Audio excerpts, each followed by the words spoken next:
Hello everyone. जब एक नया पार्टनर पार्टनरशिप बिजनेस में आता है, प्रवेश करता है, मतलब एक नए पार्टनर का जब पार्टनरशिप बिजनेस में एडमिशन होता है तो वो दो चीज लेकर के आता है। क्या दो चीज? तो एक लेकर के आता है वो कैपिटल, मतलब पूंजी, और दूसरा लेकर के आता है वो प्रीमियम फॉर गुडविल, यानी गुडविल का अमाउंट। ये दो लेकर के आता है वो।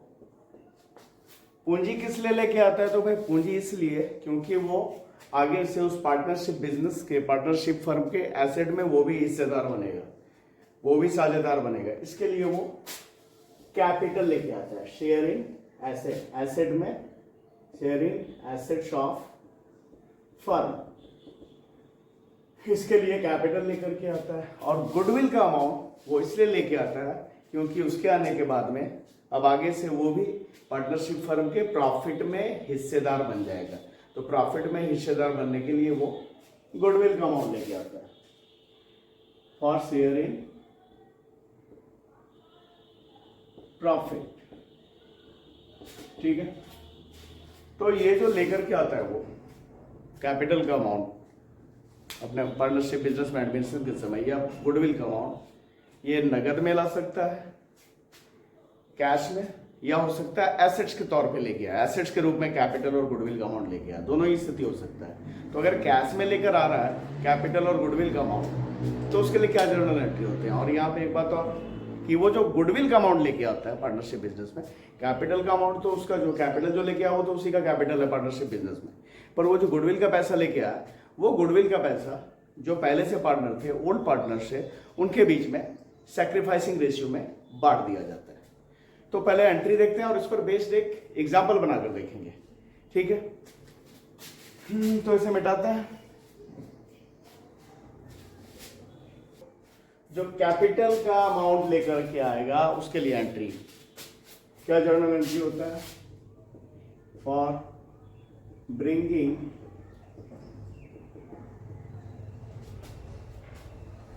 Capital in cash by new partner, by new partner. नया पार्टनर जो कैश में कैपिटल का अमाउंट लेके आएगा उसके लिए क्या एंट्री होगा? तो भाई कैश या बैंक अकाउंट डेबिट, या कैश अकाउंट या bank account debit to new partner capital account. ये जर्नल एंट्री होगा। जो भी वो कैपिटल का अमाउंट लेके आएगा उसके लिए एंट्री होगा bank account debit to new partner, जो भी नाम रहेगा उस पार्टनर का, उसका कैपिटल अकाउंट। ठीक है, और जो गुडविल का अमाउंट लेके आया, ये तो पहला एंट्री। दूसरा, जो गुडविल का अमाउंट लेके आया नगद में, उसके लिए for bringing the amount of goodwill by new partner. तो उसके लिए एंट्री होगा भाई कैश या बैंक अकाउंट डेबिट। कैश या बैंक आएगा बिजनेस में, तो कैश या बैंक जब बिजनेस में आएगा तो उसे क्या करेंगे? डेबिट करेंगे। तो bank account debit to premium for goodwill account.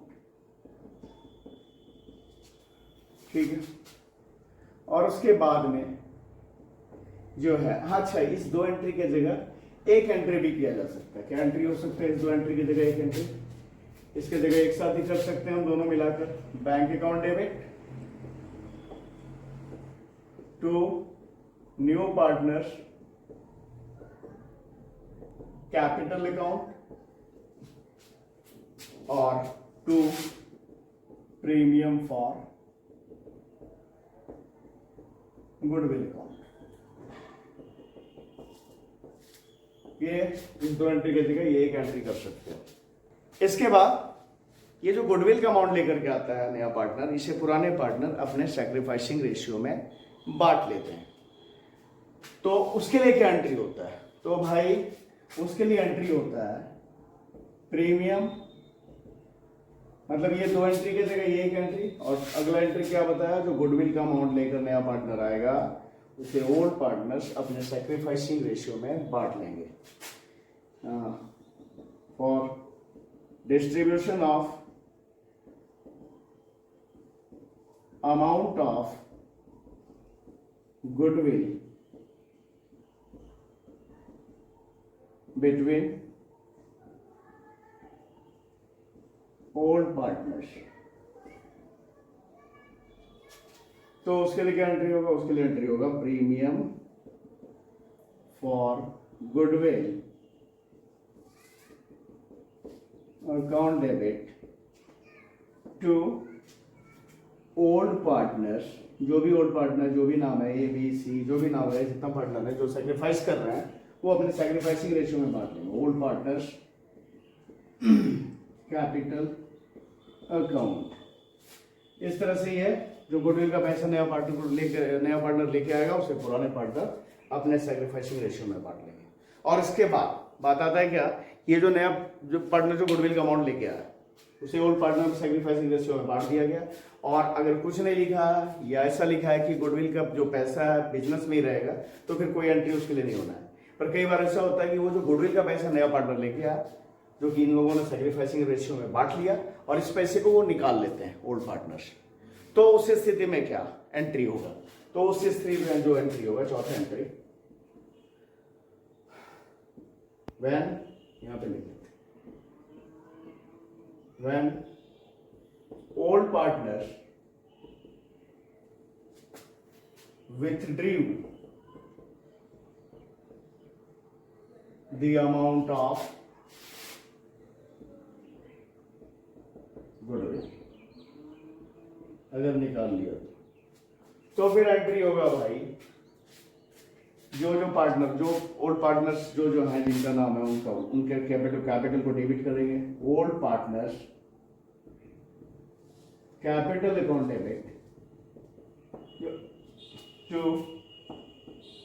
Cash या बैंक अकाउंट, है ना? ठीक है, तो अगर वो निकाल ले रहे हैं, तो अगर कुछ नहीं लिखा है तो बिजनेस में ही है, या ऐसा भी लिखा है कि जो गुडविल का अमाउंट है बिजनेस में ही है, तो फिर वो उसके लिए कोई एंट्री नहीं होना है। पर हाँ, अगर निकाल लिया है ओल्ड पार्टनर से, ऐसा लिखा हुआ है गुडविल का अमाउंट, तो फिर ये एंट्री, उस गुडविल का अमाउंट को जो निकाला उसके लिए एंट्री होगा। अब एक हम लोग एग्जाम्पल लेते हैं, उसे बनाकर देखते हैं। तो मान लिया ए और बी पहले से पार्टनर था, A and B are partners, ठीक है, ये दोनों पहले से पार्टनर्स थे। देयर कैपिटल, उनका जो कैपिटल था, कुछ भी लेते हैं, ले लेते हैं ₹20,000 एंड ₹15,000 रिस्पेक्टिवली। मतलब ए का कैपिटल था 20,000, बी का कैपिटल था 15,000, ये पुराने पार्टनर, ठीक है। और एक नया पार्टनर है, new partner,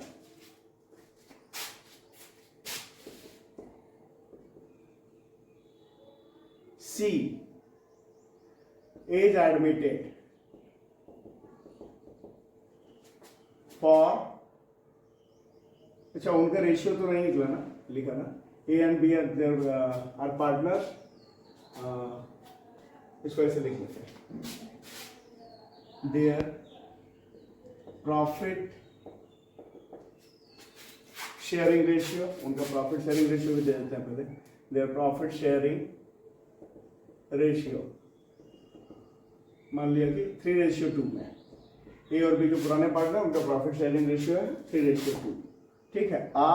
new partner C is admitted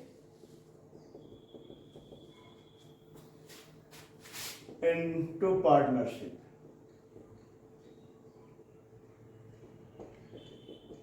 और 1/4 से 1/4 हिस्से के लिए ये आ रहा है, ठीक है। he brings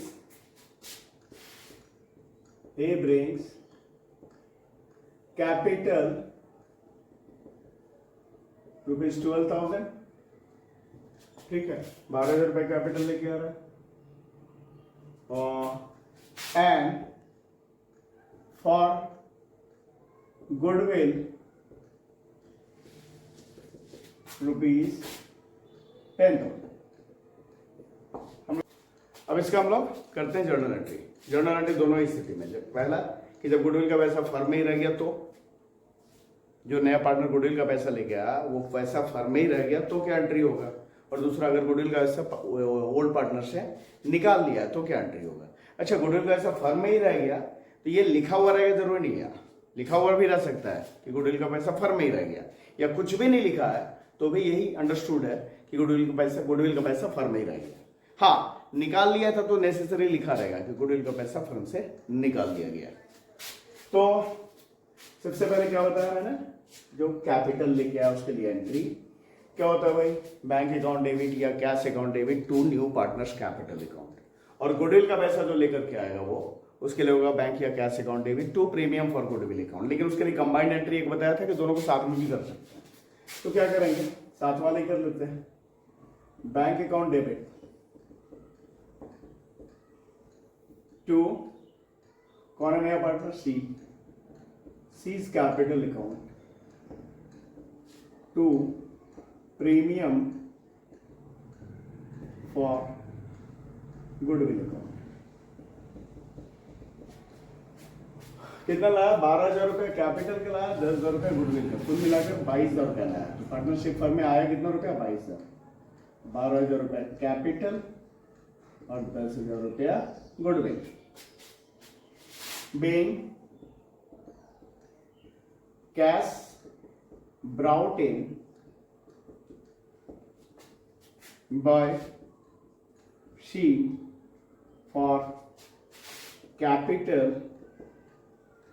and goodwill, ये लेके आया।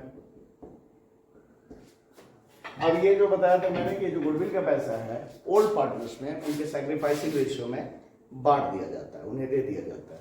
तो भाई सैक्रिफाइसिंग रेशियो क्या होगा, तो ए और बी का जो रेशियो था, ए और बी का जो रेशियो था 3:2। सी न्यू पार्टनर उसका क्या हिस्सा है, तो 1/4। तो ये जो 1/4 लेगा इन दोनों से इसी रेशियो में लेगा, क्योंकि ऐसा सवाल में यहाँ पे कि ओल्ड पार्टनर का हिस्सा दिया हुआ है और नया पार्टनर का हिस्सा दिया है, ये नहीं लिखा है कि नया पार्टनर कितना किससे ले रहा है, या ये नहीं लिखा है कि ओल्ड पार्टनर उसे कितना दे रहे हैं। उस स्थिति में क्या होता है कि जो ओल्ड रेशियो है वही सैक्रिफाइसिंग रेशियो होता है। सीधा सा मतलब है कि जब पुराने पार्टनर का हिस्सा दिया हुआ है और नया पार्टनर का हिस्सा कितना ये दिया हुआ है, तो उस स्थिति में जो सैक्रिफाइसिंग रेशियो होगा वही होगा जो ओल्ड रेशियो है। उसे देख लेते हैं। तो क्या होगा भाई, सी का जो 1/4 है तो वो कैसे मिलेगा, तो वो मिलेगा 1/4 का 3/5 कौन देगा, ए देगा, है ना, तो होगा 3/20। ठीक है, 1/4 का 3/5, क्योंकि 3:2 है ए और बी के बीच में, मतलब 3/5 ए देगा और 2/5 बी देगा। तो ए देगा 3/20 और बी देगा 1/4 का 2/5, मतलब 2/20। तो वही हो गया ना, क्या हो गया 3:2। जो इसका ओल्ड रेशियो है वही इसका सैक्रिफाइसिंग रेशियो भी होगा 3:2। इसी सैक्रिफाइसिंग रेशियो में